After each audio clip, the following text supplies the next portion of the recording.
I don't know who need to hear this, but check this out. It is not my responsibility to tiptoe around you because you are walking trauma bag. Okay? Hear this out. It is not my fault that you was abused by your parents, that you was abused by some past lover, that something crazy happened to you in the past that didn't have nothing to do with me. It is not my fault. And because it's not my fault, I shouldn't have to be penalized for whatever you've been through. It is your responsibility, right? It is your responsibility to do the work that you need to do to kind of like try to repair some of those things. It is your responsibility to be in sync with yourself or try to ground yourself in a certain way so that you can identify your triggers and why you're triggered and why you're going through certain things and why you respond to certain things a certain way. That is your responsibility.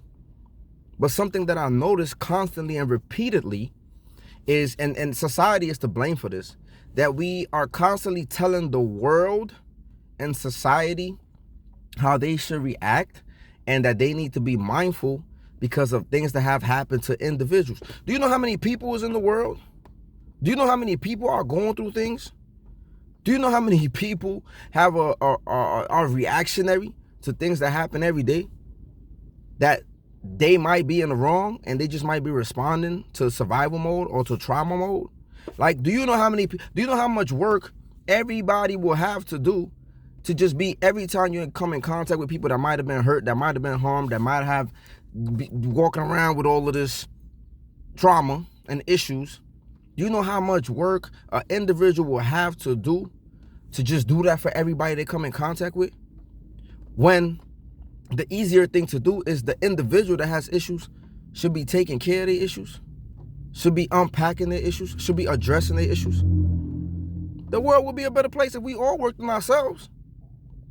If every time we got triggered, you stepped out of yourself and you said, hold on, let me step out of myself real quick. Let me ask myself a question. Am I bugging? Am I tripping? Am I processing this properly? Or am I just overreacting because I still got this trauma response? If all of us did the kind of work that we needed to be doing, we wouldn't have to be sitting out here telling everybody else in the world that I got to be walking around mindful. Like, nobody is telling you what issues that they have. Nobody is walking around telling people like, yeah, I was violent. I was SA when I was a kid.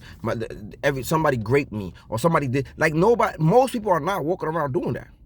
So even for me to be able to be mindful of some of the issues that people have, I wouldn't be able to do that because people are constantly hiding things that they went through.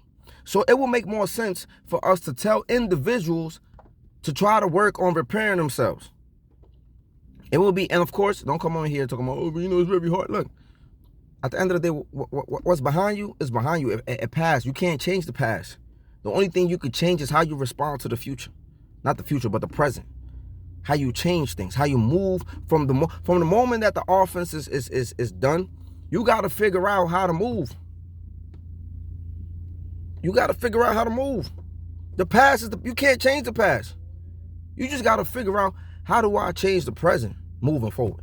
How do I change right now? And what things do I set up right now so that my future could look a little different? And of course, you're not going to totally know what your future going to look like, but the point is to be intentionally thinking like, you know what? I do got some issues that I need to address. I do got some daddy issues. I do got some mommy issues. I do got some issues with previous lovers and partners. And take care of that stuff and stop trying to make people tiptoe around you.